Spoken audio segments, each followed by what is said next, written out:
Nashik TCS యూనిట్లో ఘోరాలపై విచారణలో కొత్త కోణాలు విస్తుగొలిపే విషయాలు వెలుగుచూశాయి.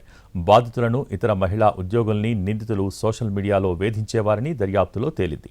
ఫేస్బుక్, ఇన్స్టాగ్రామ్, వాట్సాప్ వంటి డిజిటల్ ప్లాట్ఫామ్ల ద్వారా నిందితులు మహిళలకు మెసేజ్లు పంపినట్టు వెలుగుచూసింది.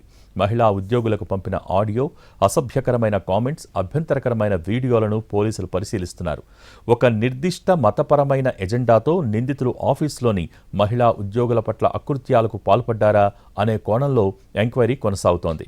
నిందితుల మొబైల్, ఇతర సోషల్ మీడియా అకౌంట్స్ నుంచి సేకరించిన డిజిటల్ ఆధారాలు ఈ కేసును ఛేదించడంలో సహాయపడతాయని భావిస్తున్నారు పోలీసులు. అటు ఈ కేసులో జాతీయ మానవ హక్కుల కమిషన్ ఎంటర్ అయింది. సంస్థలో కీలక అధికారులకు మహారాష్ట్ర పోలీసులకు నోటీసులు ఇచ్చింది. తీసుకున్న చర్యలపై నివేదిక ఇవ్వాలని ఆదేశించింది. నాసిక్ టీసీఎస్ యూనిట్లో కేవలం లైంగిక వేధింపులతో పాటు అత్యాచారం, బలవంతపు మత మార్పిడి ప్రయత్నాలు కూడా జరిగాయన్న తీవ్రమైన ఆరోపణలు రావడంతో జాతీయ మహిళా కమిషన్ ఒక ఫ్యాక్ట్ ఫైండింగ్ కమిటీని ఏర్పాటు చేసింది. ఈ కమిటీ లోతైన విచారణ జరిపి నివేదిక సమర్పించనుంది.